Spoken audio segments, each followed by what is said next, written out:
Democrats in the House of Representatives recently introduced their long-anticipated plan to reform the nation's healthcare system.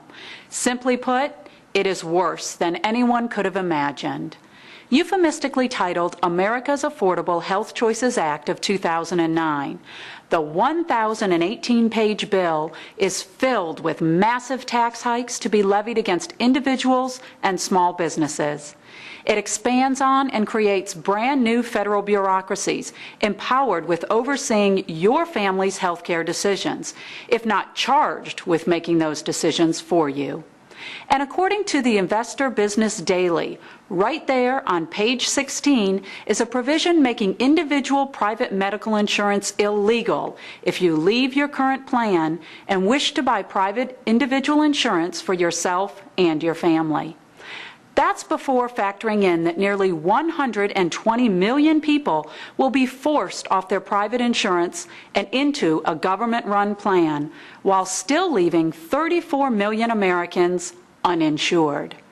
Or the fact that the legislation comes with a $1 trillion to $2 trillion price tag.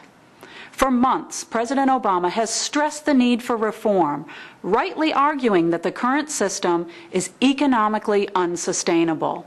Reform must drive down or bend the curve on rising health care costs, he argues. But there is only one problem. The House Democrat plan fails miserably at reducing costs.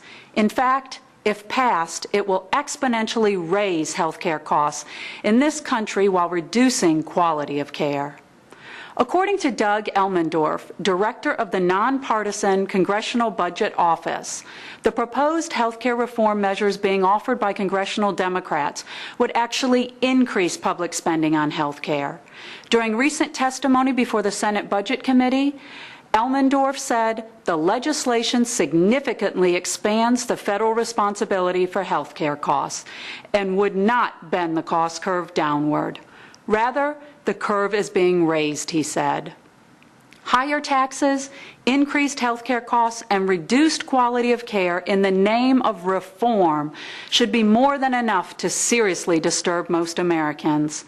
But if you are really wondering what your health care will look like under the government-run plan offered by President Obama and congressional Democrats, take a look at this chart produced by Republicans on the Joint Economic Committee of Congress.